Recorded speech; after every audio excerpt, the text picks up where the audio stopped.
Slightly Above Average Gamers, Way Above Average Podcast. Welcome to the Slightly Above Average Gaming Podcast with your hosts, J007tv and Subone KD. Welcome, everybody, to episode 87 of the Slightly Above Average Gaming Podcast. I am one of your hosts, J007tv, joined, as always, by Subone KD. Good morning, sir. Good morning, good morning, good morning. How are you today? I am good. I'm good. I've been off work for the last 3 days. Nice. Yeah, but it's like been one fucking appointment. So it's funny. I won't get too graphic, but I got you're of the age in which your doctor's appointments are not fun. No, they're fucking not. They legitimately are not fun. So, dude, Wednesday I had to go get a colonoscopy. So I fucking thought you weren't going to get into it. Now we're gonna get demonetized. No. Well, the funny thing is so like the whole thing about that, like the prep thing, kind of sucked. Like, you know, and not being able to eat for 24 hours. But the funny part about the actual appointment is I was in the waiting room longer than I was in the actual procedure room. This motherfucker, the anesthesiologist, goes, "Okay, here's your happy juice." And then I don't fucking remember shit. Like, and then I wake up, like, it was literally less than 16 minutes. I wake up in the other room. And I woke up and I'm like, what the fuck, bro? Like, you're like, what just happened? Yeah. So I got that done. You know, when you're old like me, you got to fucking do shit like that. It's just a fact of life. It happens. Yeah, it happens. It happens to the best of us. I took off for 3 days because I wasn't sure how violated I was gonna be. I was ready to play fucking REM's "Everybody Hurts," you know. Yeah. Sometime, but no, and you know, just been playing a little bit. How's your week been? Busy, you know, as always. You know, one of those everything's breaking. I had, you know, we picked up last week, went and picked up a trailer for the horse trailer, and this, you know, and then discovered all the tires were shot. So, you know, got to replace tires, got to do, you know, shit. Always got to do shit around here. You don't do anything cheap. No.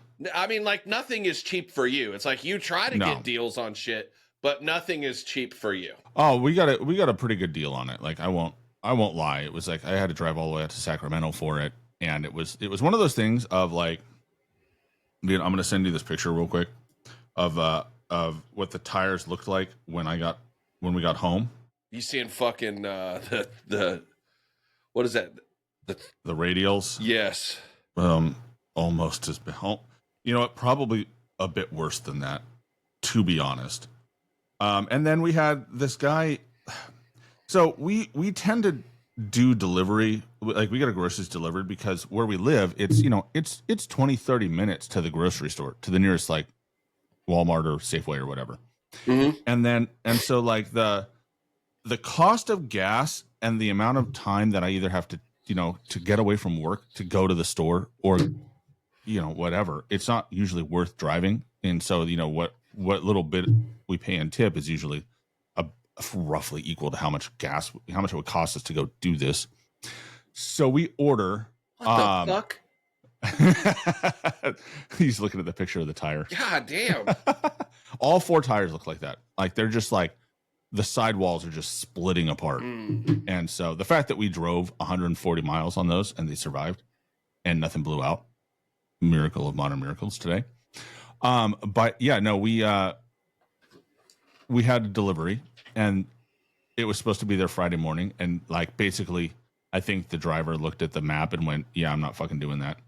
And then, so I complained, and then they forced somebody to go do it. And they decided they wanted to drive up our driveway to drop them off at our door.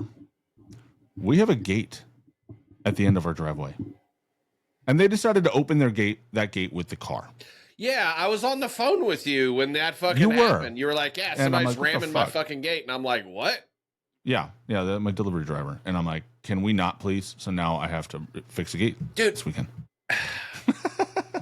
You know, it's amazing after 46 years on this earth, walking around amongst the public and just realizing how fucking dumb people are.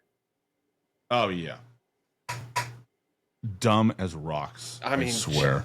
I mean, really, like, use your fucking head. Like, what?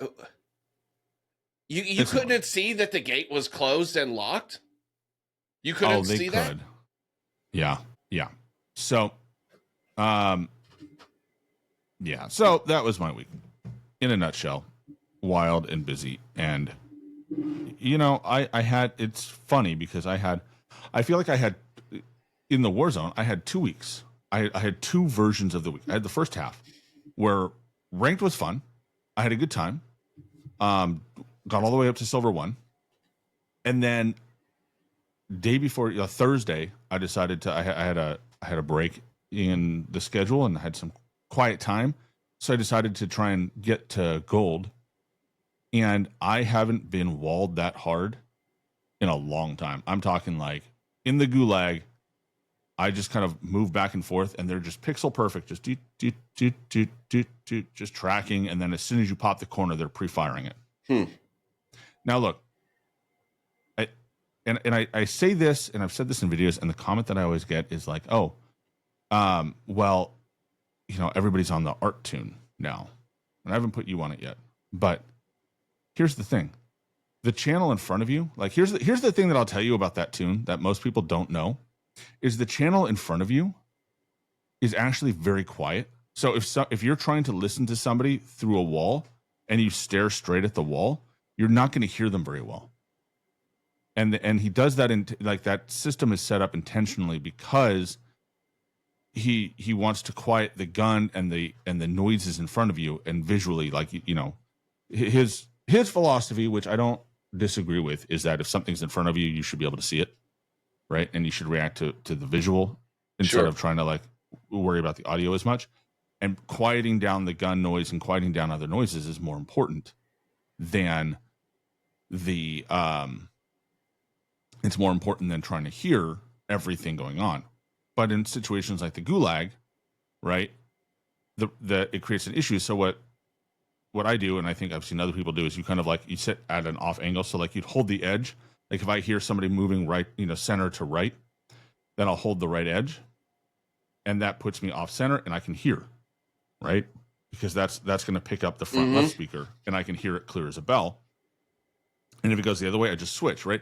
But I'm never looking straight at the wall because that's the quietest the sound is. So anytime you're in the gulag and someone's staring straight at the wall, the odds of them and tracking you, the odds that they're tracking you with audio is very low. So it was a day like that. And it was just every corner, every jump, I was just getting pre-fired left and right. It was absurd. Well, fair amount of my poor decision making, as always, and also being Silver 2 with Bronze 1 teammates routinely. And I don't mean like, oh, they're just trying out their Smurf account. I mean like, you've got the money for the loadout. You sat there and stared at me until I dropped it, pinging the buy station. So I dropped you the cash and you bought a fucking self-revive and took off running. Like, bro, what the fuck? Level teammates. Dude, I've got to, I was saying this last night. I think I've got to find a new ranked squad, like a squad that will consistently run ranked with me. I think the other one is pretty much chalked at this point. So for one reason or another. So I've got to find, because I've literally only run ranked 4 hours. The first 4 hours I ran was on that Friday after it came out Thursday. So I haven't been able to fucking run it because I'm not running it with randos. I'm just fucking not. I refuse to. And that might also be why I'm not playing any multiplayer right now either, because it doesn't matter what I do when I hop on and try to run multiplayer. No matter how well I play, it seems like I'm losing a majority of those matches, and that shit just gets to me, dude. I'm just not going to do it. Yeah. My problem with multiplayer is I just find I find the entire mode just unfulfilling. Like, it's just like, it's like you're playing casual mode, right? Like, it's totally unfulfilling for you. Yeah. No, for me, I just don't care. Like, it's like, I view them kind of interchangeable. I don't care if I win or lose. I have hundreds of wins, right? It's like every win is just a routine layup, like, woo. And then, you know what? Unless I drop 100 or close to it, like, I don't remember that win by the end of the session, much less like days down the road. I can count on one hand the number of wins of, the number of MP matches that I've won that I'm like, gosh, I remember that. I had one where we were down in hardpoint by at least 80 points, and they were 1 point away from winning, and we came back and won that one. I remember that one. I remember the first time I broke 100 was with the 725 back in MW 2019. I remember there were a couple of fun S&D matches where, I remember one where I noob tubed the other side of crossing the border crossing map, and just lobbed explosives and wiped the other team out. Bro, Serial Camper have been doing that a lot. I see videos. Where do you think I learned? I motherfucker. learned it from him. Yeah. I learned it from him. Yeah, dude. And let me say something about that dude too. He's got to be the sneakiest motherfucker I've ever seen play this game. He gets so many like ninja diffuses or kills in S&D. It's unreal, dude. Like, I see those videos and I just shake my head. I'm like, what the fuck, dude? Like, so friend of the podcast. Yep. It's a good dude. So, but it's like I play the game and I'm like, I just don't care. Like, I like to win. I enjoy winning more than losing, but at the same time, I don't care. Like, it doesn't spark winning, losing. The only thing that sparks any emotion with me is when I lose and some dickhead's doing like the shush emote, and I just want to yell "shut up," but I'm chat banned on Xbox, so I can't. So here's the thing for me about the casual thing. We've talked about this a few times. It does not give me any dopamine hit at all. And one of the reasons for that is because I know nothing counts from it. So all of you posting your fucking shit from the Call of Duty email every week, stop it. It counts for nothing. And number two, the bots, the problem is that it's too easy to tell the difference between real person and bots. Like, the fucking bots literally either throw a grenade at you or they lay down. Like, you know what I mean? So it's like, I got slide canceled on the other day. I still shit on it, but yeah, like it just does nothing. I came sliding around the corner. I was like, what the hell is this? And then it laid down and I shot it. Yeah, it just does nothing for me, dude. I use it as a warm up. Let me ask you this. Would you prefer that you couldn't tell the difference? Would you prefer them to be better? Yeah, I would rather the bots be better. Like, I'd rather it be, because honestly, dude, the only I literally solo queue into that. Like, I turn off squad fill and solo queue. So, and it's only for quads. But I mean, it's like, I'll look up and it's like, oh fuck, I got like 15 kills. Cool. Like, big deal. And I mean, I'm not winning in that match or in that mode, but I'm not really trying to. I'm just running around trying to shoot my gun and loot, and just kind of warm up for the rest of the evening. I'll run one of those and then go right into solos, which that's been fucking eventful for me the last couple days. Jesus. I don't know if you saw the tweet, dude, but like, I got into a dogfight with Metaphor over Millbase. Dude, I swear to God, I was 2 bullets away from killing that dude. I think I did 222 damage on him in that dogfight. The problem is, a guy like Metaphor, you're 2 bullets away. You might as well be 20. Well, believe me, if I would have fucking killed him, that shit was going on Twitter. Only because that motherfucker blocked me for, I have no idea why. I've never interacted with that dude in my life. But anyway, so I fought him. Then I run into Jay Devise. I third-partied him. I killed his ass. I third-partied him. Fuck him, right? Like, and then I rotated over. It was like where that buy station is between that valley where there's like the tall building over here, the bank, and then it's like that one buy station like at the house. And then you have the ridge that looks towards airport and all that other area. And then the other ridge that's back towards mill base. And then that little mill camp. So I killed him. I went to one side and then I rotated back because I saw they were fighting on the mini map. and I tried to come in and third party him again, and he fucking deleted me, dude. He fucking zapped me out, dude, with a C9, you know. And so that was cool. And then Chaos and I fought, like the very first game that we played duos, we run into Spartacus and rallied and got absolutely shit on, dude. Like just got absolutely fucking shit on over at the mill base. And you know, it's funny, J-Rock was like, dude, your lobbies are usually pretty nice up until about 8 o'clock for solos. The second he said that, the very next match is when I ran into Metaphor. And then that's the rest of my night, dude. I was like, fucking hell. Like, thanks for jinxing it, bud. Yeah. Yeah. No, it's just one of those things where like I mean, I think that's just the state of Warzone right now, is like they're so hit and miss. And it's like, you know, I'll say Urzikstan, especially the BO6 Urzikstan was just rough the whole time. I think because people were over it, dude. Even when it worked for me, I think most people were just gone. The only people left were either I think Urzikstan felt like the cheating issue was worse because there were so few players. And so like the number of players was down so hard, was so down bad. So oh my gosh, I can't talk. Was down so bad that, you know, the proportion of cheaters to regular players was off. Because I don't think they took a day off. But the you know, so that was a problem. But Verdansk has been better significantly, I think, in terms of the mix of like the skill mix. But, you know, I put out a video the other day where I just, you know, and Drifter talked about it, where, you know, Warzone Casual has messed with the mix in a way that I mean, maybe we saw it coming, but I don't think we saw it getting this successful. But I worry that we're not going to see, I worry that we're not going to have a pure BR, and there's no room for it anymore. Well, I think we're going to go the Fortnite route. Well, because here's why, dude. People can't take their fucking licks and move on. That's why. You know, you got fucking, you know, people who will only play casual because it's bots and they can actually get kills or whatever.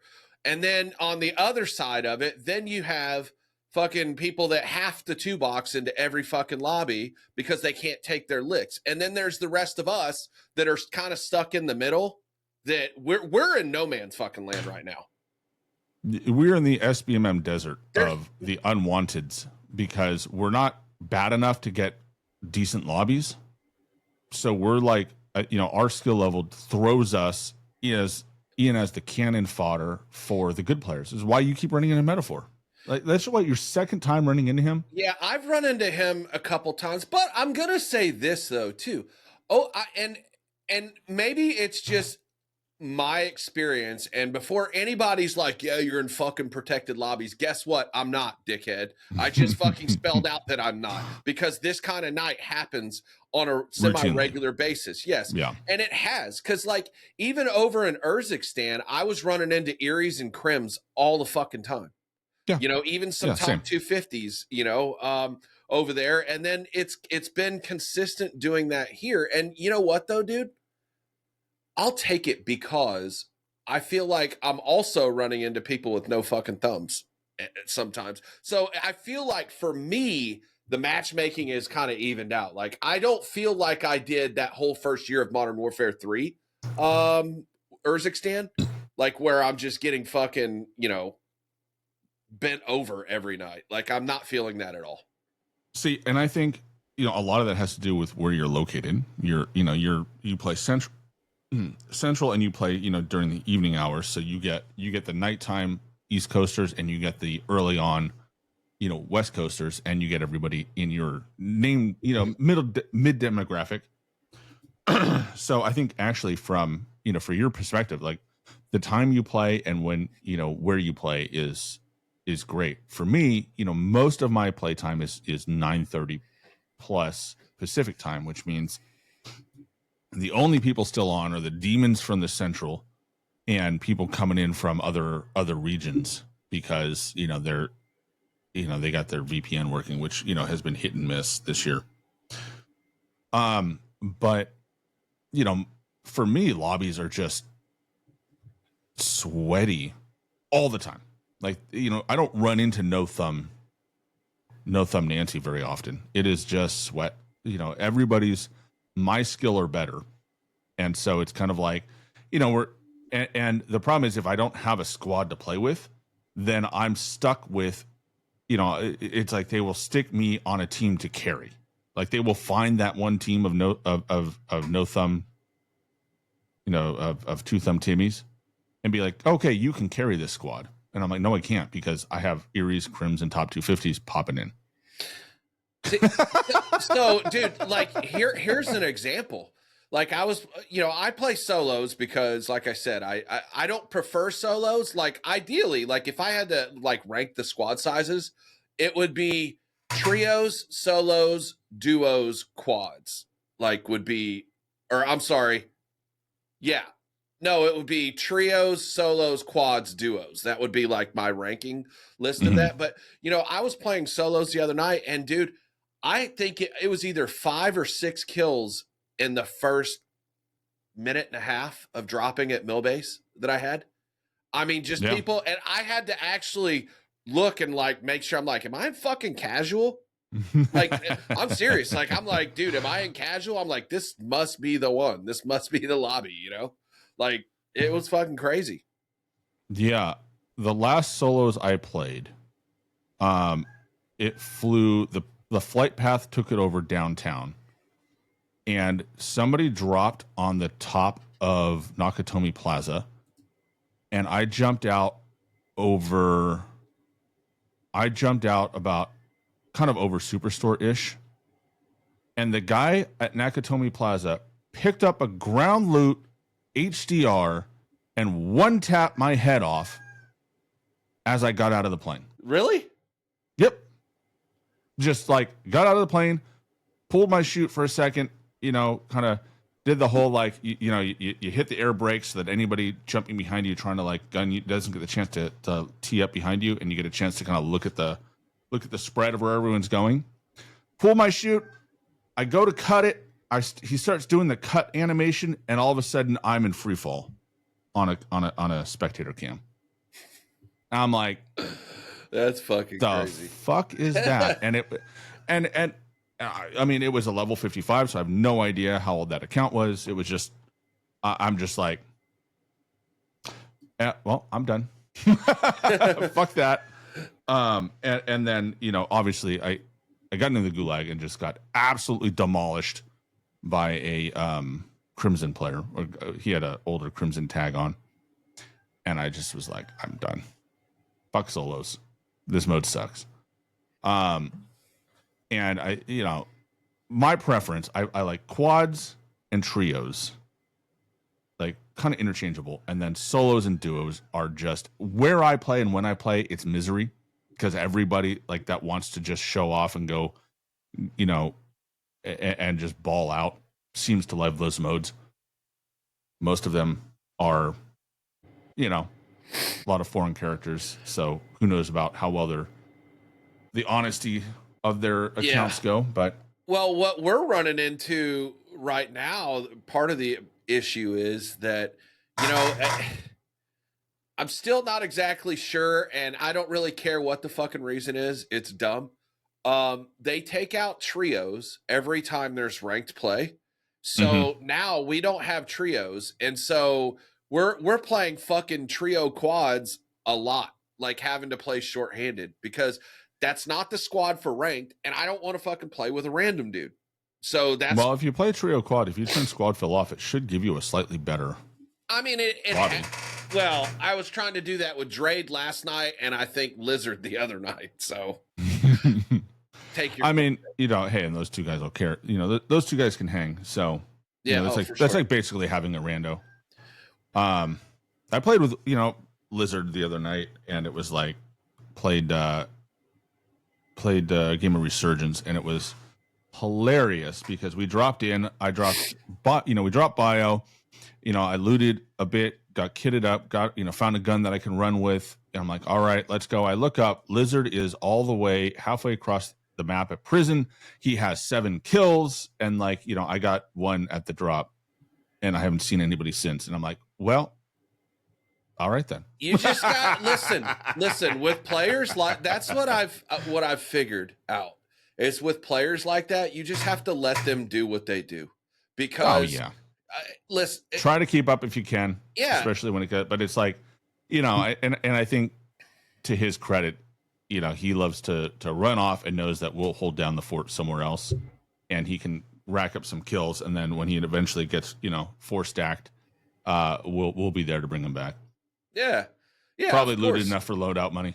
Yeah.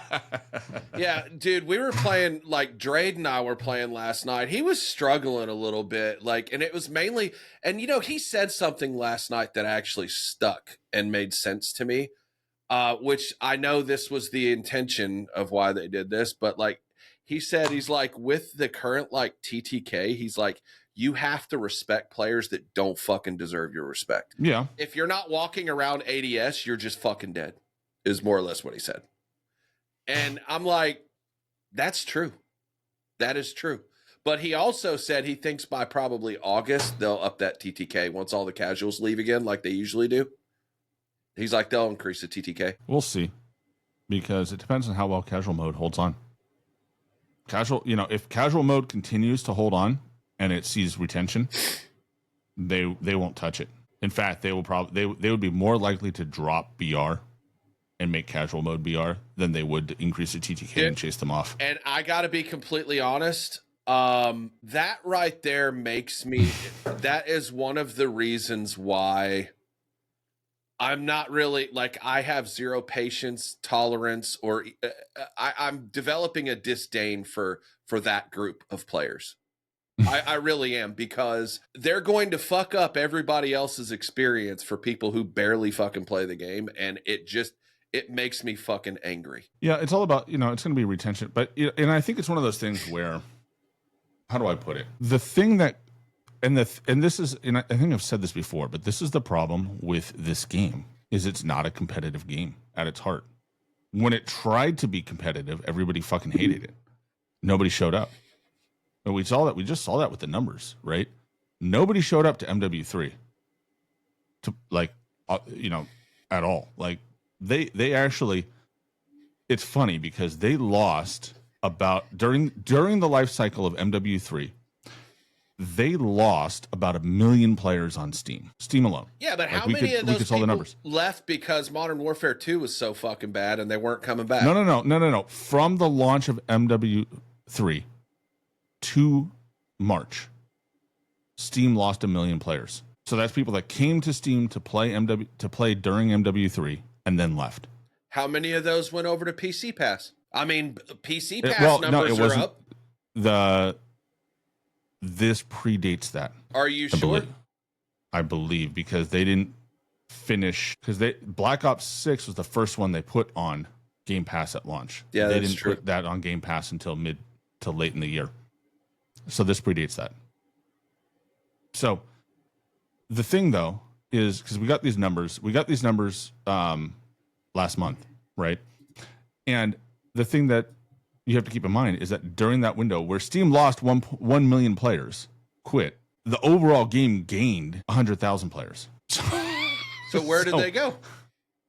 But players on the Steam players quit, but other players joined in, and so they net gained. Even though they lost 1 million on Steam, they net gained people hopping in. But at the end of the day, it still remained it never had a peak. It never popped, right? According to the numbers that we got. Like every other game, right, starts out, Black Ops 6 starts out with, 36 million players. MW2 started out with 34 million players. And then they all dropped off to 20 million players. Steam or MW3 started at 20 million players and just stayed there.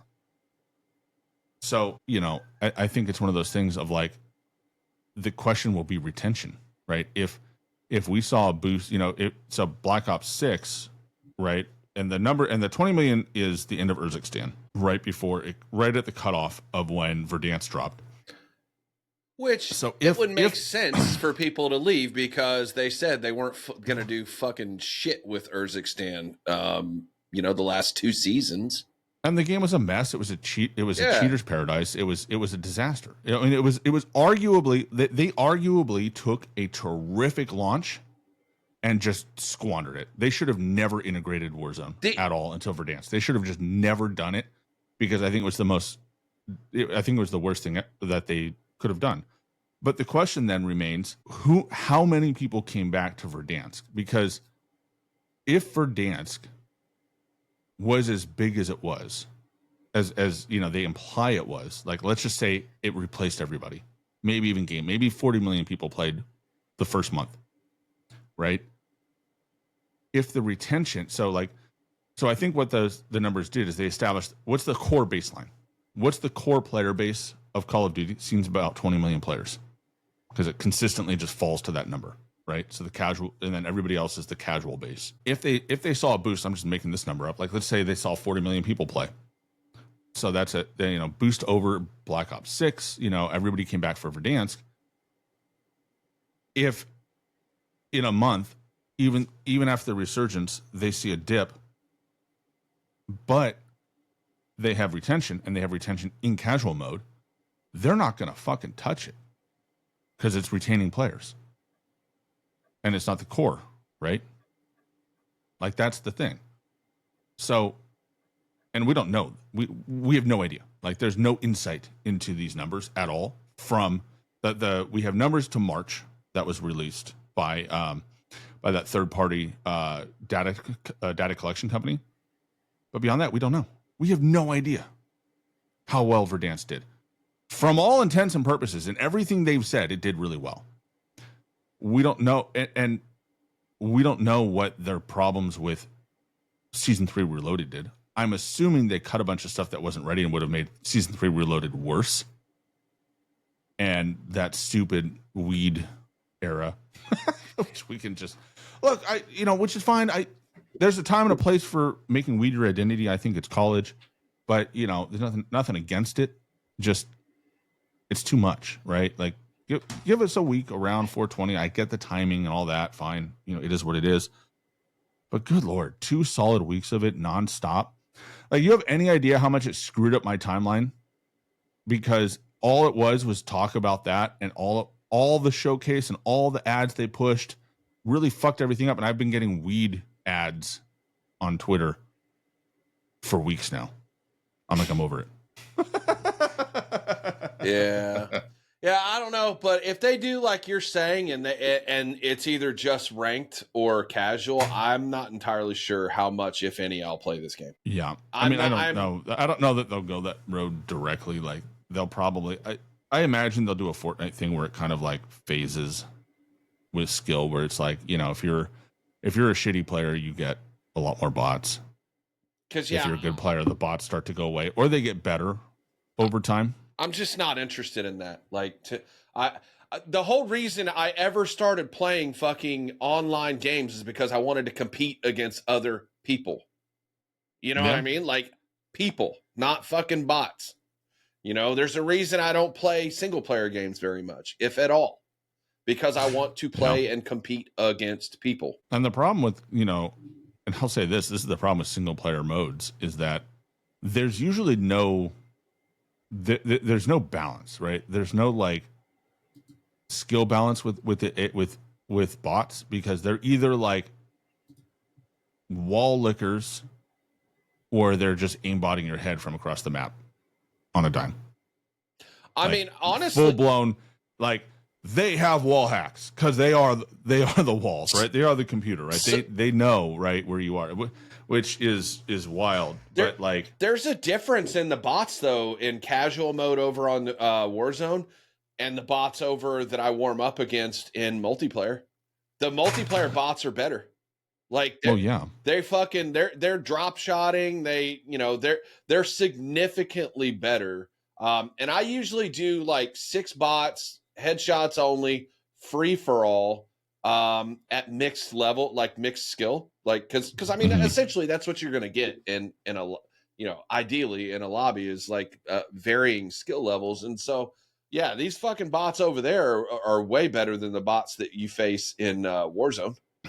Well, and I think if they ever did something like that, I think it would be a dual phased system, which is what would make sense of like, as your skill goes up, the bots that you face are better and there are fewer of them, right? As they fill more of the bracket because you access more skilled players, which is kind of how Fortnite does it, right? Where it's like you'll have a handful of, if you are a 0 KD brand new player, you will get a predominantly bot lobby, literally like not bad player lobby, but like AI bot lobby.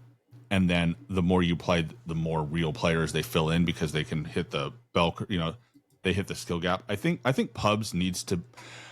Here's the thing. I think for pubs to be enjoyable for most people, there needs to be a skill bell curve that reflects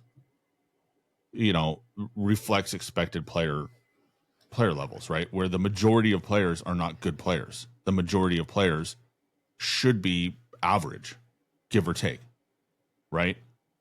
And when you I did a whole video on this. When you have the bell curve and you fill the lobby with the bell curve, then the lobby will feel random as you play it because you never know.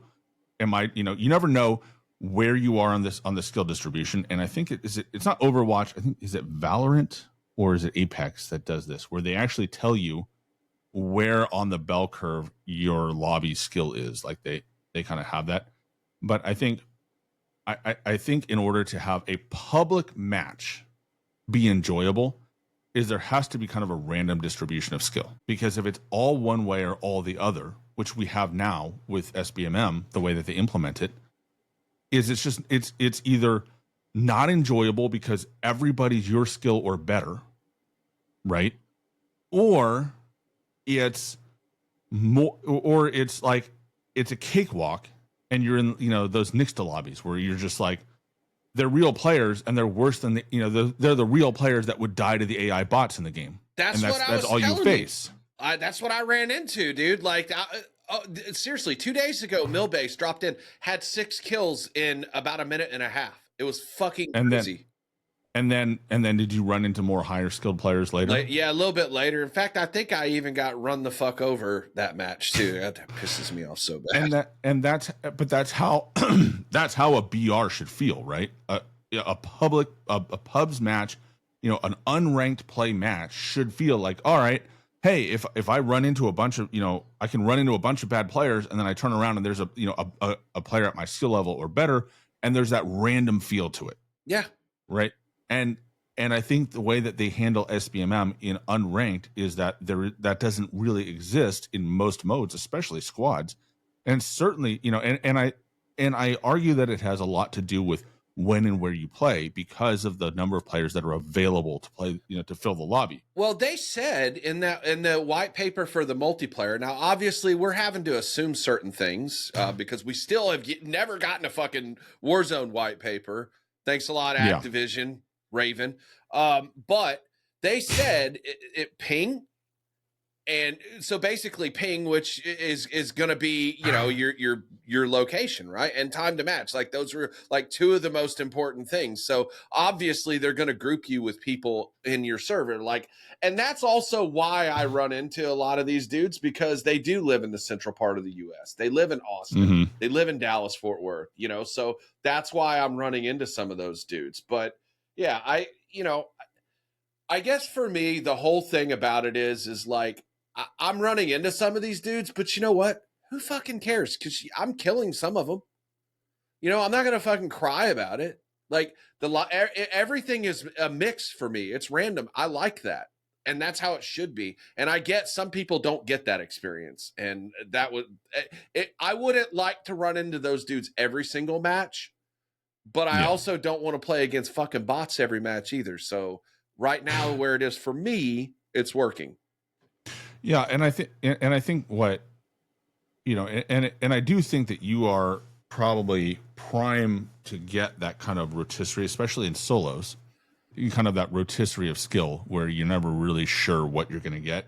And I think what makes the game exciting is you shouldn't know what you're going to run into, which I think is the one really interesting and kind of exciting part of playing when you play the casual game, because you'll run into a bunch of bots and then all of a sudden you run into someone and they're a real player and you have no, and and you do hit the rotisserie of skill in that mode with the real players, is where I run into it the most, because you have no idea is this somebody it's their first game on, and they actually, you thought they were a bot for a minute, or are they like a high-ranking player just trying to like kick it out, or trying to get some clips or doing something, because I've run into some fucking real demons in that mode.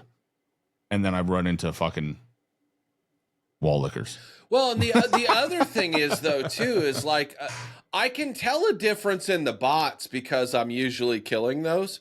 And as far as the people goes, you die so fucking fast, it's hard to tell the difference until after the fact.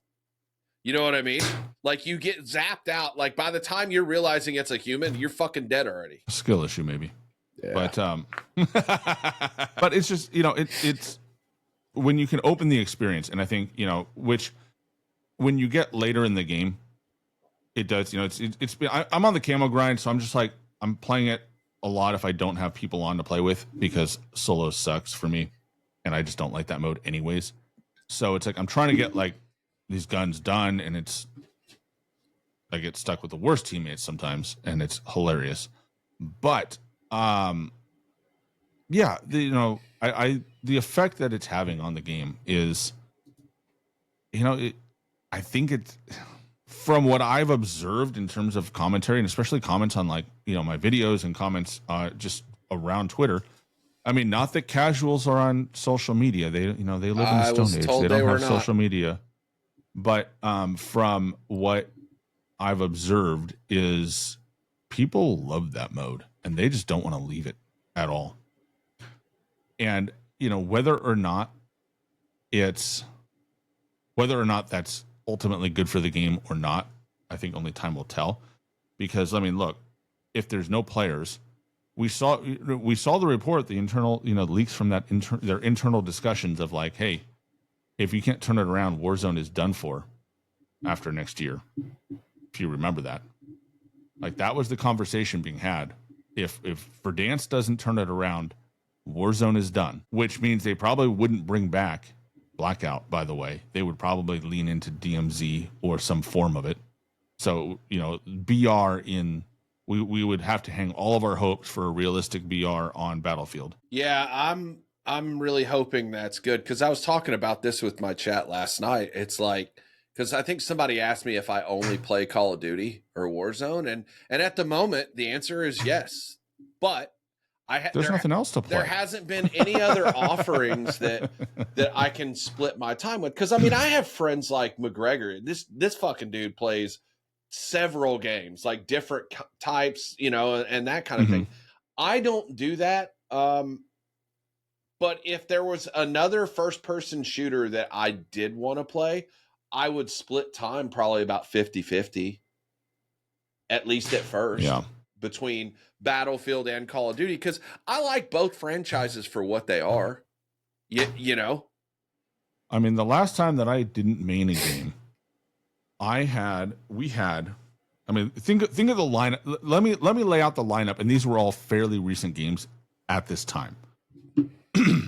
I had Wildlands, Tom Clancy Wildlands, so a third-person kind of open world shooter, which was a fantastic game. Loved it. Yeah, it killed my franchise, but what do I know? So I had Wildlands was good. Call of Duty had gone the Advanced Warfare route, so that was out. Was that out on the same year? Around the same time. Okay. And that whole era, right? That jetpack era, we call it. The franchise was off for me, so I was done. And then there was Wildlands, GTA 5 was out, Assassin's Creed Black Flag.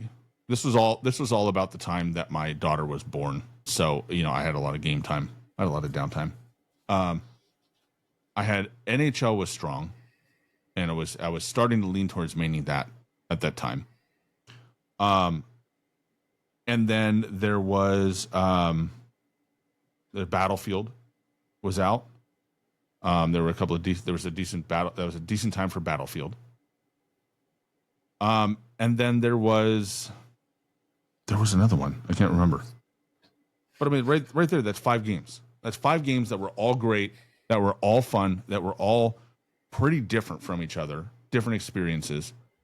And it was just it was a great era to be a gamer, because if one game was pissing you off or you were bored of it, there was all these other games to play.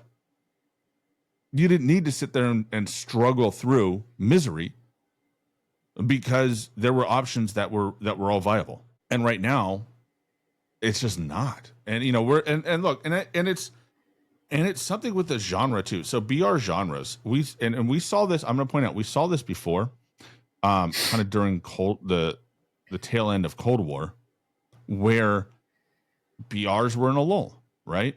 Apex was down bad. This was before season 17, when they kind of turned it around. Fortnite was just overrun with crackhead building, right? They hadn't released no build, and then PUBG was on its way out. It was hacker infested and everybody hated it. DayZ was on its way out, or done, I don't remember, but like that era, and Call of Duty was, Warzone was running into the problems of it was being hammered by cheaters excessively. They hadn't released Ricochet yet. It was kind of like a low point, even though people look back fondly on it. It was on the verge of tipping into Caldera, and as soon as they tipped into Caldera, it was like a disaster, right? And then they released, and they were gearing up, and they'd made their decision that BR, if you looked at the BR landscape, BRs were on their way out. They didn't look like they had a future in that mode. And I think we're in a similar spot right now, right? Apex is down bad. Fortnite is doing Fortnite stuff.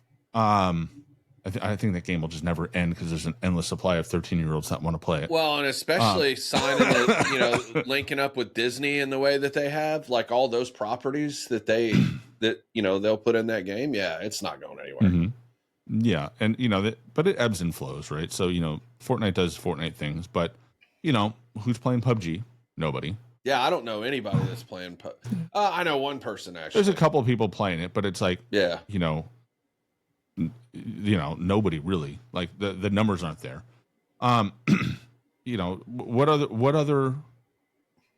other pure BRs are out there?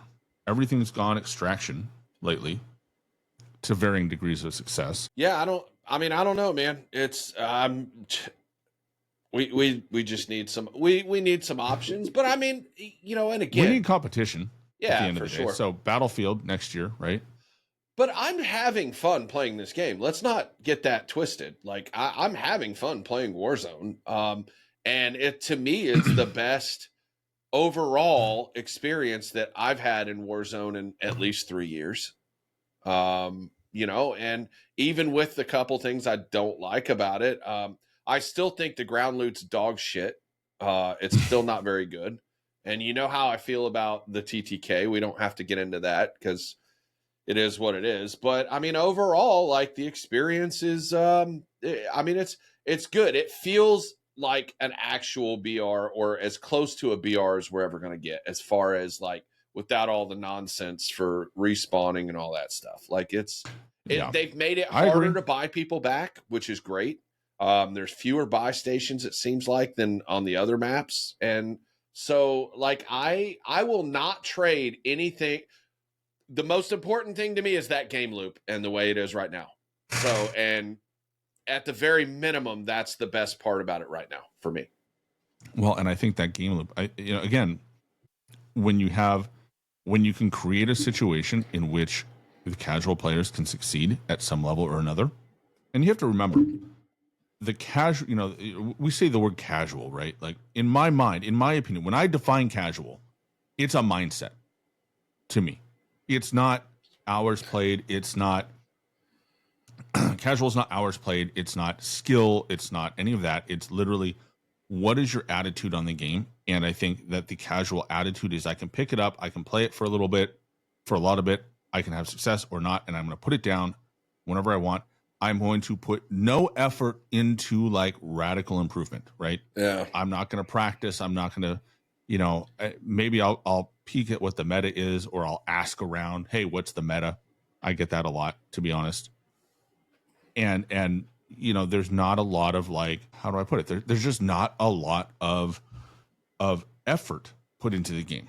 And that's, you know, and it's by a population of people that like, hey, if they're having fun playing it, they'll keep playing it. If they're not having fun playing it, they're not going to play it. See, that's what's crazy to me, though. It's like people don't want to put effort into the game, but they want to have results. And I'm like, that just doesn't make any sense to me.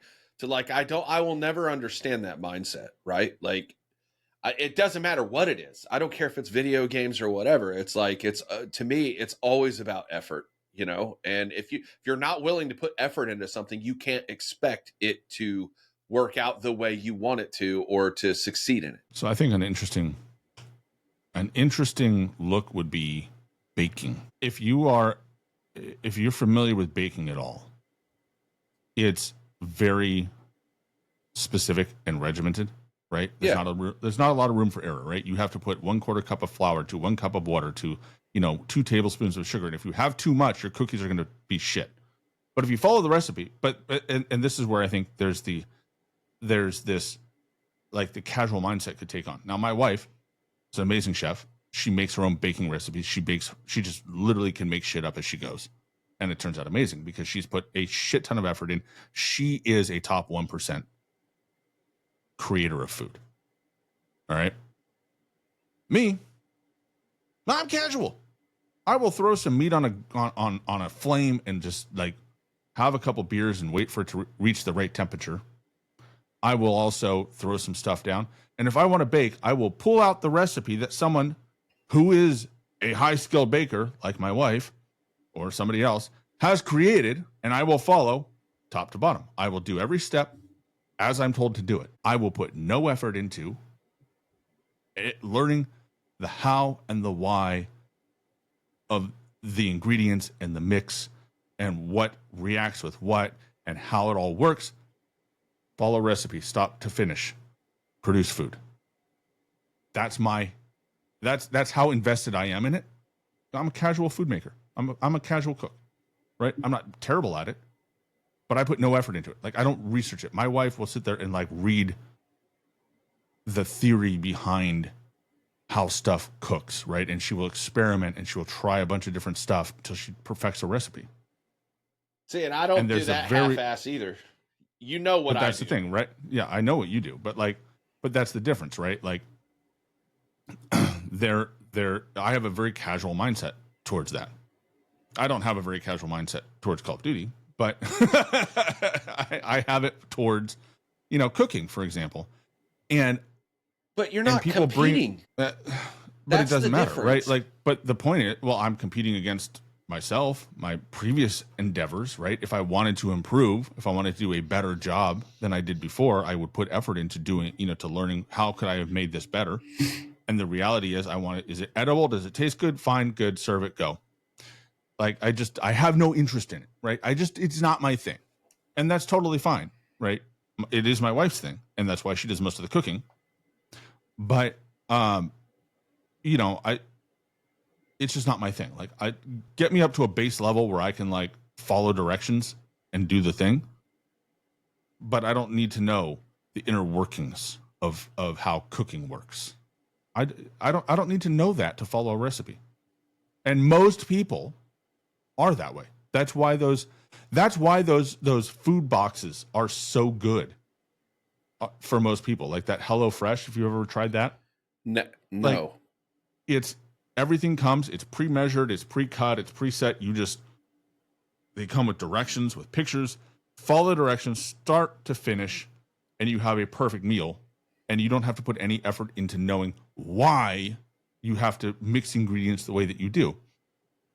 People bring that attitude to video games because to them, it's not competitive. They don't care about competing, which is fine. They just want to play the game.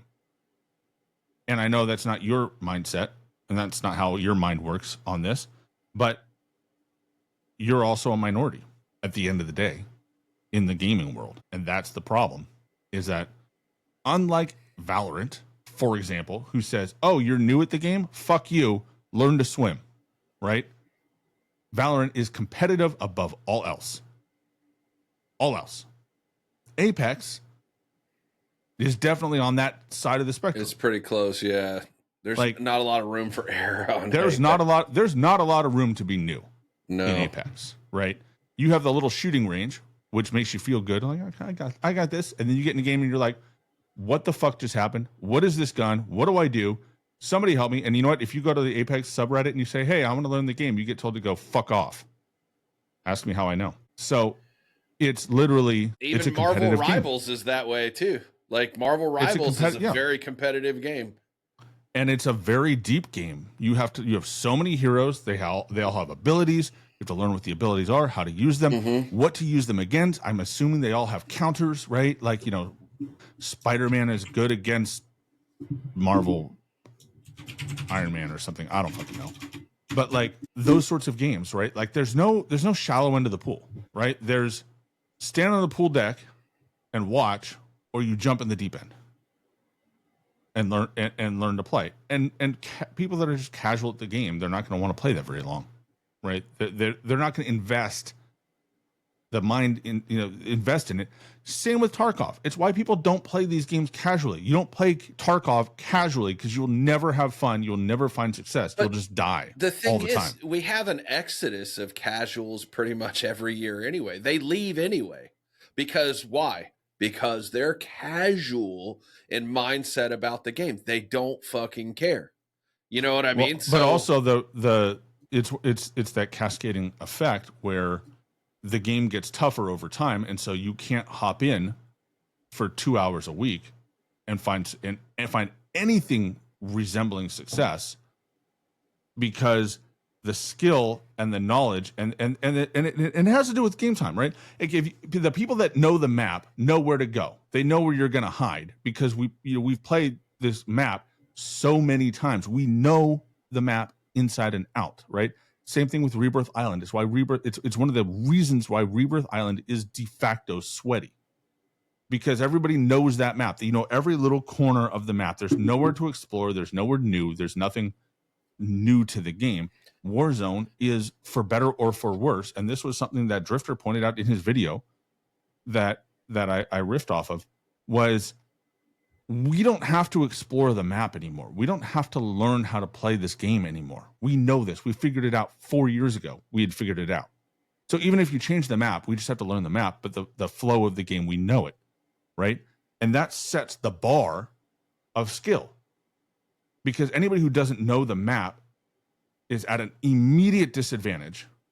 If they don't know the flow of the game, they're at an immediate disadvantage. If they don't understand, contract, do contract, get money, get loadout, get UAV, right? Like that progression, right? Immediate disadvantage. Casual players may or may not understand the whole flow, and they're guaranteed there are going to be parts of that flow that they're not familiar with, or they're not good at, or they don't remember. Like that, like in the flow of the game, they're not thinking ahead. They're thinking in the moment, because they're not experienced in the game. So if they are thrown, and they have been for 4 years, 5 years, they have been thrown into this. They're thrown into the deep end, right? Even though the deep end's not that deep in Warzone, but it's still a deep end, especially if you are, not a regular player. You're thrown into the deep end with a fucking life jacket on, so you're floating. Yeah, but you're still going to get dragged down. But here's the thing. This is why we don't know what's going on, because casual mode is the damn shallow end. It's the kiddie pool. We've never had a kiddie pool. We've never had the kiddie pool. It's a fucking splash pad. It's not even a pool. It's a fucking splash pad. Okay, whatever, but it's a place that, you can throw the babies in there and they can play and have fun. They're not going to, they're not going to be bobbing corks in the middle of the, of the damn ocean. And for the record, I'm not against that mode, but what I would be against is if they basically cut out pubs for that fucking mode and then have ranked. Like if they do that, And so the problem is we don't know what the damn, we don't know where it sits, right? So if you look at Fortnite, the way that Fortnite works is that if you are, when you are a splash pad player, then you will play mostly bots. And as your skill improves, the bots start going away and you start getting more real players. And as your skill continues to improve, eventually you don't get bots. You get real players, right? But it's one mode. And so I think the difference is with Call of Duty, everything's splintered out, which means ranked is going to have its audience that want to grind, that want to always improve, right? That's the most competitive the game will be is ranked. And then you have casual. And I mean, I can't even, they even left boot camp in there, right? Like, is boot camp still there? Oh yeah. To make it as clear as day of like where you should go if you don't know anything about playing the game, like boot camp's still there, like the training wheels. And then you've got casual, and then you've got regular, and then you've got ranked. Like that's a huge spread, right? So if ranked is for grinding your skill, and casual is for fun and learning the game, but it's not. You can't even say it's for learning the game because learning the game is boot camp. So you can't even say casual is for learning the game because if you don't know how to play the game, you play boot camp. Like that's where you go to learn the game. What the hell are we doing? Like what the hell is going on with regular, with unranked pubs? Like what is that mode even? What is even left of that mode? Because you're not likely to get a good, aside from your specific case where you happen to you live in the middle, you play at the right time, you have everybody from both ends coming in. So you can in solos at least get the experience of, the skill, the bell curve lobby, right? The ideal lobby where, who knows where you sit on the bell curve, but the bell curve is there. Everybody else has got Sweat City or bot lobbies, and the bot lobbies are hard to get into unless you're doing funny stuff. So we've created, and the problem is what's holding the players. And I don't know that regular BR is gonna have the juice to hold the players at the rate that these other modes are. And I think that's the big problem that's the problem with the state of Warzone right now. Is like if ranked and if casual are holding the predominant, the majority of the player base, which they might be. We don't know. What do you do with the main mode? And then you have LTMs. Like I played Massive Resurgence last night with some guys. It was actually fun. We had a great time. Yeah, like second place, I think, once. Yeah, I saw that mode. I don't know. Maybe I'll give Resurgence another run once in a while. But again, I'm having fun playing regular pubs. Like even solos. Duos seems to be sweaty as fuck. Duos is the worst. I think duos is the worst. Yeah. It is so because it's as unforgiving as solos, but perhaps slightly more so because you don't have it's harder to split. You have if you split, you have to run 2-on-1, right? So if you're not sticking together, and then if you stick together, there's no room for error because one person screws up and gets downed, and all of a sudden you are 2-on-1. Right? You're playing odd mans. Yeah. So it's it's unforgiving. It is, I think, the most unforgiving mode. And so I think it's one of those things where we just, I don't know what the answer is. I don't know how to figure this out because first of all, we don't know the numbers. So we don't actually know. We're just guessing here based on sentiment, based on what people say. And I will point this out. Every video, every post, everything everybody says about casual, you get an army of people in there defending it, saying they love it. Even in our chat right now, there's people saying they love casual, don't change it. Yeah, I don't think they should. I don't think they should. I was worried that people were going to be abusing the mode and fucking it up for the people that like it, but it seems like that's not necessarily the case. So, yeah. I don't think you can. I think there's too many. There's too many games. There's not enough human players in the mode where every game is ruined. Right? Some games you do well in, some games you do not do well in, and that's. It's literally like the perfect example. I think the way with the number of humans that they get and the experience in the lobby, it creates the perfect gameplay loop. And the feel of how how a BR should be, the randomness of like some games you're just going to get shit on by somebody, And other games, you're the one doing the shitting on. Yeah. And there's no like, you know, it creates that perfect experience. It just doesn't count for shit because, you know, 70% of the players are bots. Like, that's the problem. Like, the feel of the game, aside from like the fact that the bots don't provide much of a challenge, but the randomness, no matter where you are in the country and what time you're playing, is hard to beat. Like, that's the feel that you want, and especially the end game where it's like everybody's human. You have no idea the skill level of the guys you're playing. And especially if you're solo queuing or random queuing, like it's a crapshoot, right? And it's the kind of crapshoot where it's like some games you're doing really well, and other games you're like, wow, I'm in the gulag in the first 30 seconds. What the hell happened? Yeah, in pubs that shit happens to me a lot. You know what I mean? Like, but well, yeah, I mean, it was like, you know, like, I'm trying to do the camo grind, so I'm like, I am pushing all kinds of shit to get money so I can get my loadout, so I can get the gun that I need to use before I can actually start playing the damn game. And it's like, I will just like, oh, here's somebody parachuting in. I drop in and like, this guy's slide canceling and YYing up the stairs. And I'm like, oh shit, I'm going to get slammed. And all of a sudden he's got 4 guys jumping on me. And I'm like, all right. Back to the lobby I go. Try again. Just real quick. What up, Jonathan? What's up, money? Tomo? What's good, y'all?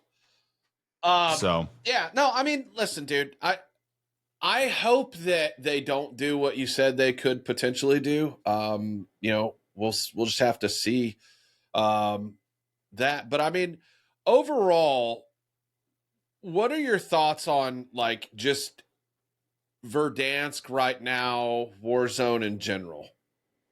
Verdansk is great. I think the map is they have faithfully recreated the map. They didn't introduce any other bullshit that ruined it. There were so many rumors going around about, you know, oh, they're going to add a new POI. They're going to do stuff. And look, they will probably change the map over time, especially if, as rumors suggest, Avalon is just punted on as a, if Avalon is truly punted as a new BR map, so that means we'll have a longer stretch of Verdansk into the next game, into Black Ops 7. Which, you know, look, if they're gonna, hey, I am all for if they want to offset Warzone updates where we don't have where we have a full year of support of every map, but it doesn't line up 1-to-1 with the new game, like the new map doesn't line up 1-to-1. Like, you bring the guns in early, but we get a new map in like March. I think that works. I think would work well. I don't disagree with that idea. However, I think the math that they did is great. I think some of the stuff that we know is coming is, you know, expected, and, you know, it's not just nostalgia of it. The map flows really well. Of all the maps they had, it's one of the best maps they did because I think they didn't overthink it. Yeah. They just, you know, they put together good POIs. They put together a way to get from one POI to the other that made sense, that had, you know, risks and rewards. And the flow of the game works really well, you know, as the BR, right? It's not Resurgence, and that's kind of the point, is it's not supposed to be Resurgence, right? And I think that was the big mistake they made, is trying to lean into Resurgence mechanics in the BR mode, right? And we've talked, you know, we've put hours of conversation on this, both online and off. Yeah. And I think despite the fact that the Reloaded update is one of the bigger letdowns ever, the game's good, right? You know, they've fixed most of the bugs. You know, there are a few things they got to work on, but by and large, for where we're at, it's not a problem. There's not a huge. I don't have a lot of negative things to say as of the game as a whole. Right? I don't either. Overall, the experience is good. It's fun. I look forward to hopping on and playing, and I'll tell you that, I mean, even before we got to Verdansk, right? Like, so we were doing once the Black Ops 6 integration happened, I'm not getting off the game in a state where I'm ready to fucking break something. Like, I'm not getting pissed off in this game really at all. Like, I might, not a sustained pissed off, right? Like, if something happens, I'll be like, what the fuck? you know, like, but Yeah. aside from that, like my mindset in this game, just the way it's playing, it's fun. I'm having a good time. You know, I wish I could have a more consistent squad to run with, but you know, that's something I've kind of struggled with, I think, over the last year for whatever reason. But aside from that, oh, it's good shit. You know, and I think it's one of those things where it's like, it's just in a good spot. You know, they don't need to mess with it too much. And I think at the end of the day, they're gonna have to look and see what the where the player base is sitting and what they're doing and what they're enjoying. But you know, as far as like making drastic changes, like upping the TTK, again, if the majority of the player base is content to sit in casuals and enjoy that mode, they're not touching it, and they shouldn't. Well, if they're in casuals, why does it matter if they increase it? It doesn't matter. They should increase it in ranked. I'll put this in. They should increase it in ranked. Ranked should be about 40% longer time to kill. Like, I think they should add 25 HP to each plate, make them all 75 HP plates.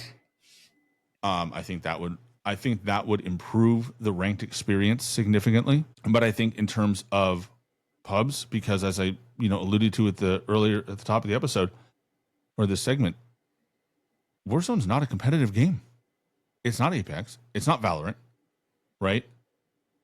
It's a casual BR. It is what it is. That is what it is, and and when Warzone was on top, that's why it was on top, because it was a casual BR. You could have never played Call of Duty ever, step in a Warzone and find success in some degree or another. And I think because there were so many people that they had enough people that they could have a spread of lobbies where you could have, the bell curve of skill in most lobbies. And most people could have some degree of success. They get some kills, they die some, right? And at the end of the day, there's been something for everyone. And I think when they went away from that, and looking back at it, this is the thing everyone's going to hate, but I think it's a true statement. MW2 Warzone 2 was actually not a casual focused game. It might have been a lower skilled player game, but it was not a casual game. There was too much going on. There was too much to learn. And it was designed to augment the extraction modes. They did too much with it. But I mean, thank God that's gone. And we're not ever going to have to go back to that, hopefully. Yeah. Well, you know what? Fuck it. If they do go back to that, guess what?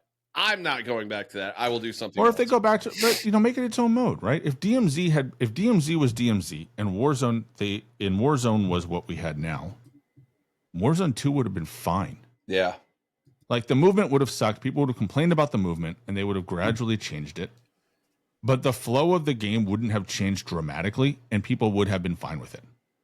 It would have actually not crashed as hard as it did. And DMZ would probably still be around. Yeah. But that's not what happened, right? They changed everything to be extraction, and that was the problem. Yeah, I think it'll come back with probably Infinity Ward's next title. That's the rumor anyway. We've also heard the rumor that the next Call of Duty is going to be Black Ops 7-ish.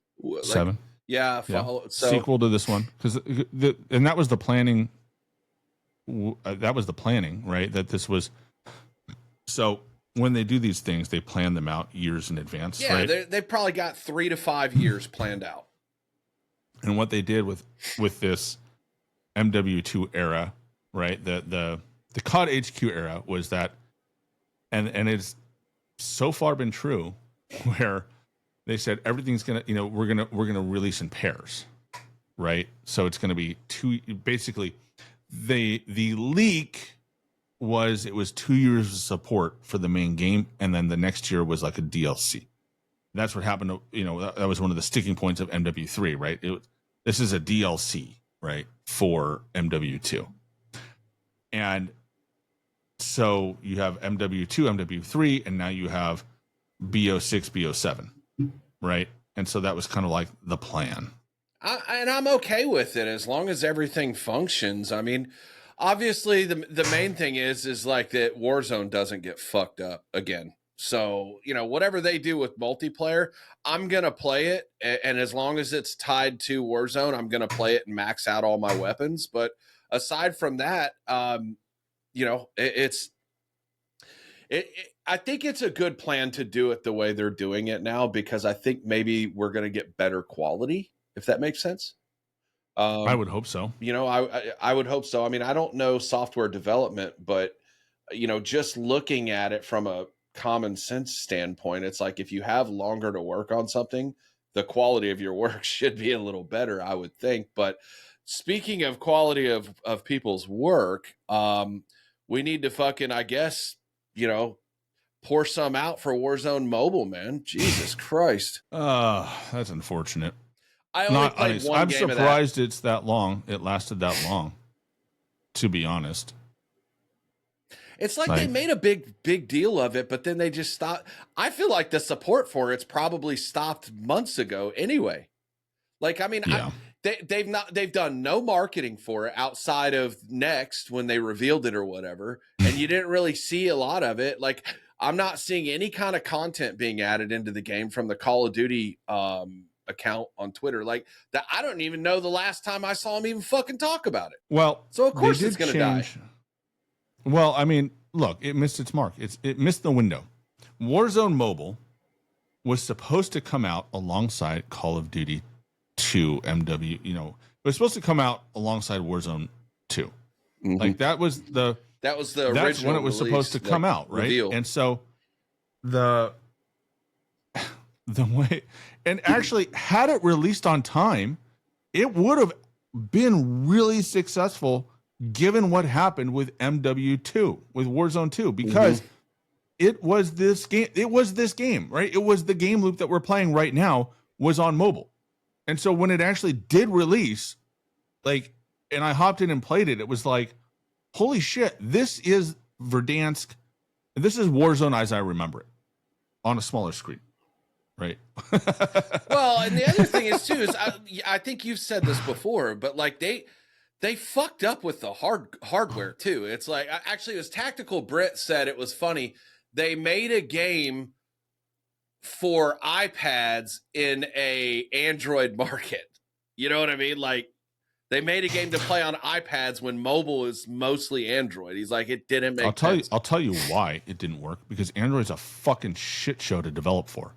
I was in charge of pushing out an Android app. We had an iOS app that was worldwide recognized as premier of it, and literally stuff I worked on is in your phone right now as a default for how your camera works on iPhone. Stop bragging, bro. Okay. To give you an idea, my job, I was in charge of porting that over to Android, and after a year in development, it got canceled because it was shit, because Android sucks. Android is the worst platform ever to develop for two reasons. One, there's no stability in the operating system. Everybody who says that is lying through their teeth. They're fanboys and they're fucking wrong. It is unstable as shit. The damn and every developer has their own version of Android. So you can't even say I'm going to develop for Android this, because you got to develop the Samsung version, you got to develop the damn Google version, you got to develop every other version. Every idiot, hardware manufacturer makes their own version of it, right? And then you have to look at all the devices. You can have the same version running on 27 different devices with all these different specs, with all these different chipsets, with all of this bullshit that Android makers, that these iOS makers put in their phones, not iOS, but the Android people put in their phones. So you'll have all of this, like Samsung has its own operating system version and their own suite of things, like their own store, their own stuff that sits over top of the actual iOS. Dude. And the damn thing, like, it conflicts with the software. So I would have it working perfectly on a Google phone, and I put it on a Samsung, and it just blue screens the phone. It bricked a phone because Samsung software was trying to override control over the damn over the damn operating system that it was designed to run on. And literally, I had a $700 phone that I was testing on, and it bricked it, and we couldn't recover it. We had to throw it in the trash and buy another one. You know what? It's how bad this stuff is. You know what the Android fanboys are like to me? You remember those kids in school that are like, "Ew, I'm gonna conform to my non-conformity. I don't like it." It's the Hot Topic crowd. It's the Hot Topic crowd. Yes, it is. It's like because Apple is hot. Yeah, like it's like they're being fucking different just for the sake of being different. Get fucked.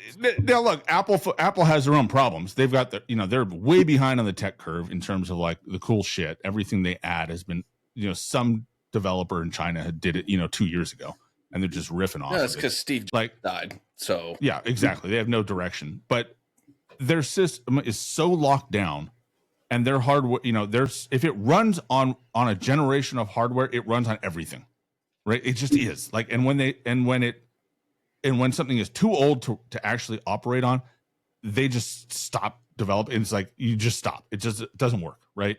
And so, from a developer standpoint, it's so much easier to find success in that ecosystem.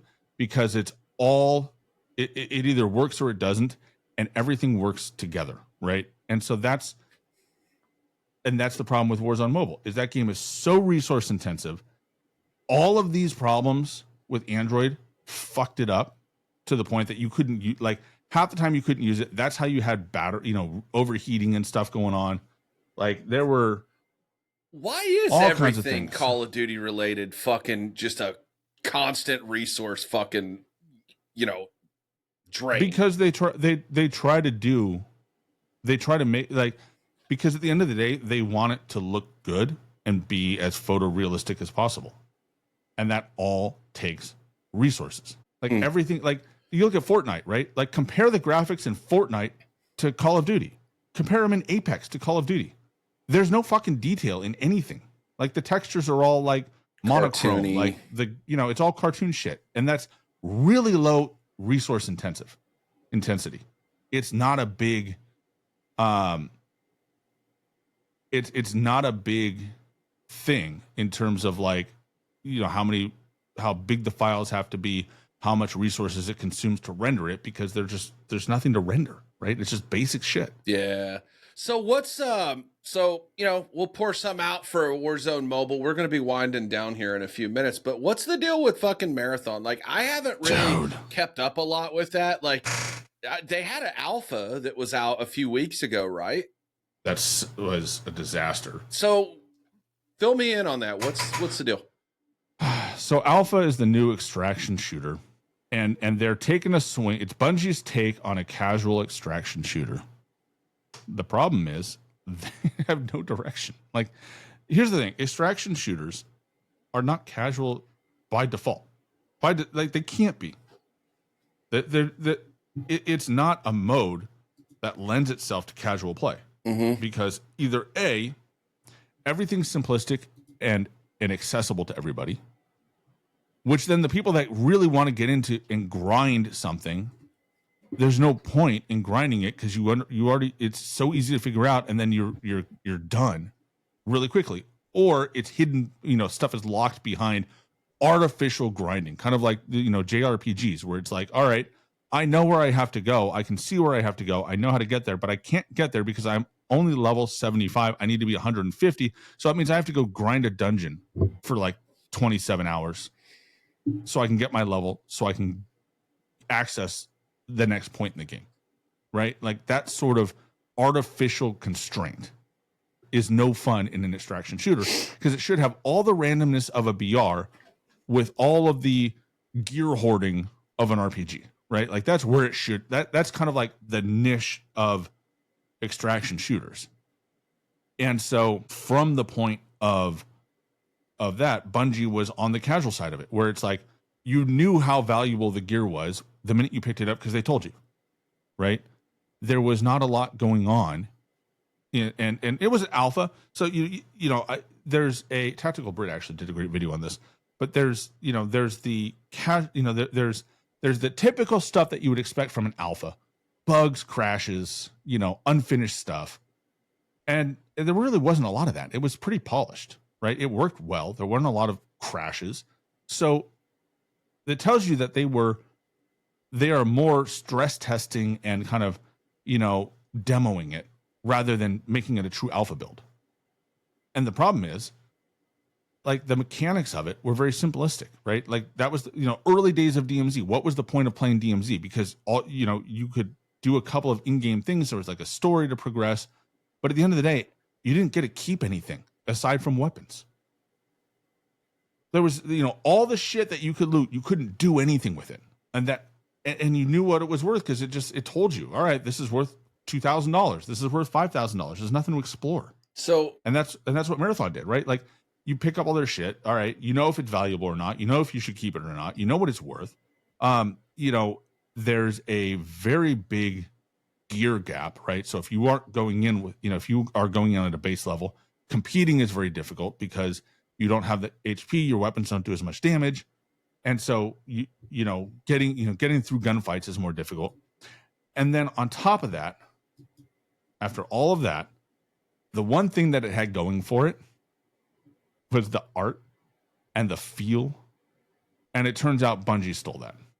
What the fuck is that all about? Where'd they steal it from? So there was a podcast that they did where they the director of I don't know, art, or the director of the game or whatever, some higher up talked about it.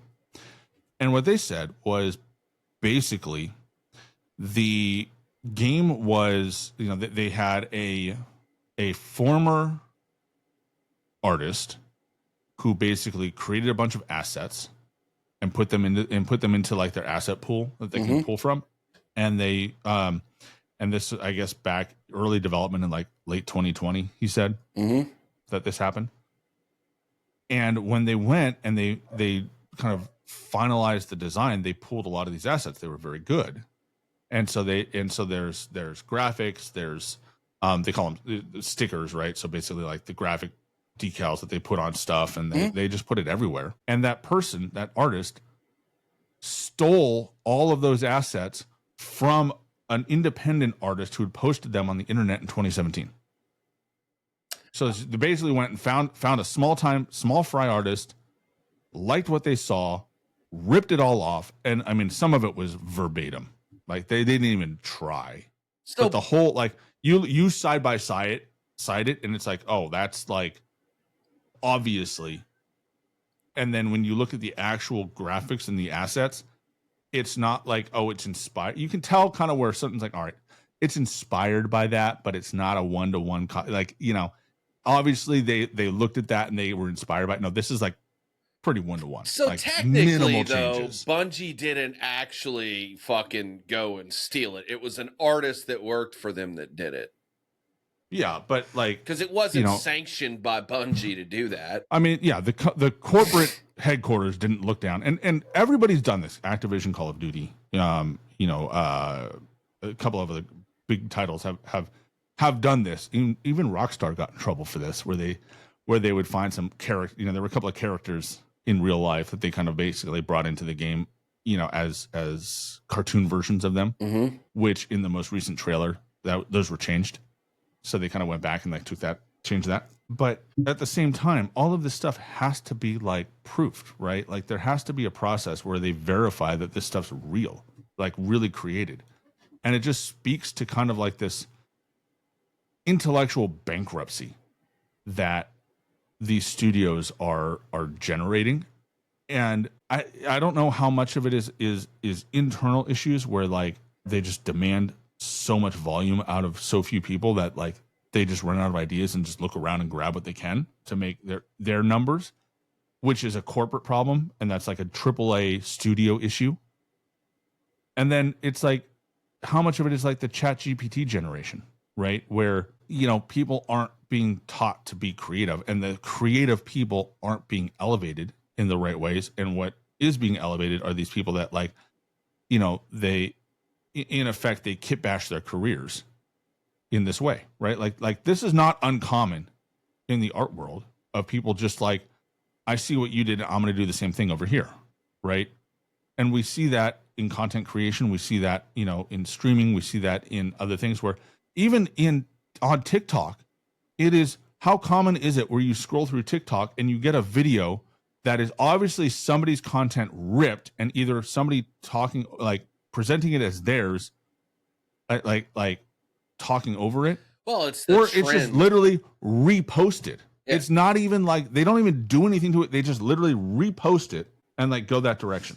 A lot of it's the trends. Like people copy each other too. Like, you know, it's like all these trendy things to do on fucking TikTok or, you know, YouTube shorts or whatever. And I think what you said was, what was it? Intellectual bankruptcy. I think that hits the nail on the head. And I think it also says a lot, because that's an issue. It more or less confirms what we've been talking about for years, as far as like, they've run out of fucking ideas. So they're having to steal from other people. Essentially. Yeah. You know, the creativity is gone in most cases. Yeah. It's I don't know what the answer is. Like, at the end of the day, I think the biggest problem is just that, like, there's no that I don't know. Like, we've run out of ideas. Maybe the human race has just run out of new ideas. Like, they're just gone. Like, every movie's a sequel, you know, or in the same universe, right? You know, when's the last time we saw like an original movie come out that wasn't fucking garbage?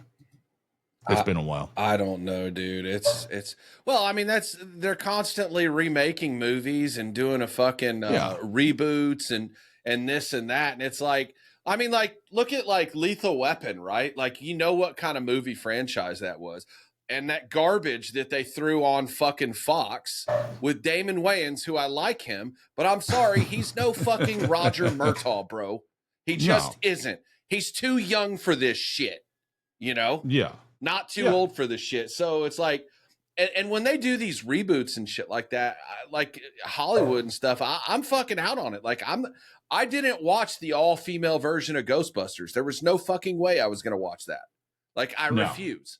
Not because they're females, but because I knew it was going to be trash and not as good as the original.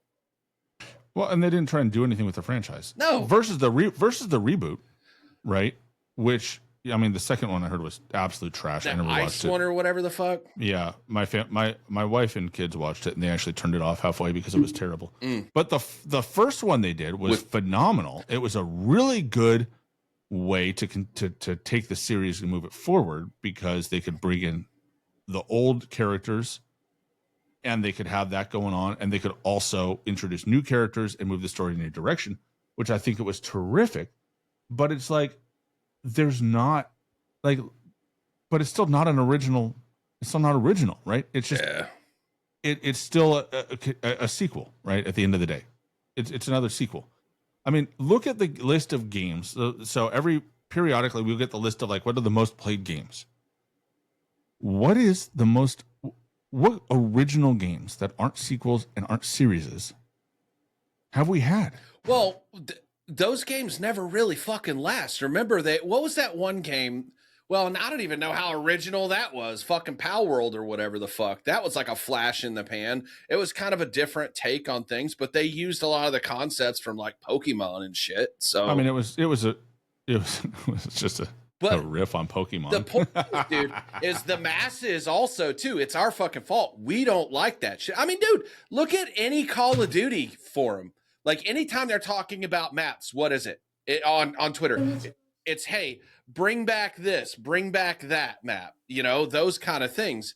So it's like, you know, I mean, how many times have we rehashed fucking Nuketown and Shipment? You know, or brought back other maps? Like, we don't like original shit. So anyway, that's my spiel on that, but we got to wind down pretty much. All right. But yeah, no. So, well, we should be excited for GTA 6, but you know, we've got to wait another year, which sucks. But that's coming up. So we'll see if that does. I don't know. Did you watch the trailer at all? Yeah. The second trailer? No, I saw the first one. I didn't see the second one. I mean, the game looks phenomenal. It looks amazing. There's actually, I need to sit down and watch the video. I saw it go by my stream and I meant to look into it more, but there's a lot of technology built into that game that Rockstar patented recently about how to do the graphics and how to approach that game in a very different way that we've seen in these other games, which if they can deliver even like 70% of what they put in the trailer, which I think is pretty common for a good game, you know, the game looks about 70% as good as the trailer does. You know, we might see a complete change in how games look, feel, and how they perform, depending on what Rockstar came up with and how well everybody else can emulate that, and or how well they license it. But you know, GTA 6, I mean, I don't want to hang too much on it, but I feel like the gaming industry is going to hinge on GTA 6's delivery and how well it performs. Because if they deliver the game that they promised, that we're all expecting, which, let's put it this way, the expectation for this game is so much more than anything we've seen in this industry, I think, ever. That's just because of the time between titles. Like, I think that's a large part. Is like the anticipation. Well, the time between titles, but look at the last two titles. Look at how well they've done. GTA 5 is still one of the top played games. Yeah. It's been 13 years, and it's still a top 10 game. 13 years, and it holds up. Yeah. Okay? On top of that, Red Dead Redemption 2 is widely regarded as one of the best games ever made. Yeah, it's a cool looking game. So if you take those two elements alone and look forward to what's coming, plus what we've seen, I mean, it's impossible not to have massive expectations. So if they live up to them, even 70%, they live up to 70% of the expectations, I think we're going to see a change in how the industry goes and what is expected of games. And I think we could really see a new golden age, or we'll see the crash of 82 done over again. No fucking pressure. No pressure. With that, appreciate everybody hopping in. Thank you all. We are, of course, live here on Twitch and Twitter. Both of us are on Twitter, probably more than is healthy for us. Facts. Jay is also on Twitch, J007tv at both Twitch and Twitter. I am found on Twitter and YouTube, both at Subone KD. So check us out there. If you haven't followed us on all of those platforms, please, I implore you, hop in, drop the follow, drop the sub, whatever it is. We appreciate you, and we'll catch you on the next one. Later. This has been Subone KD, along with J007tv and the Slightly Above Average Gaming Podcast. We're logging off now, so we'll see you next time.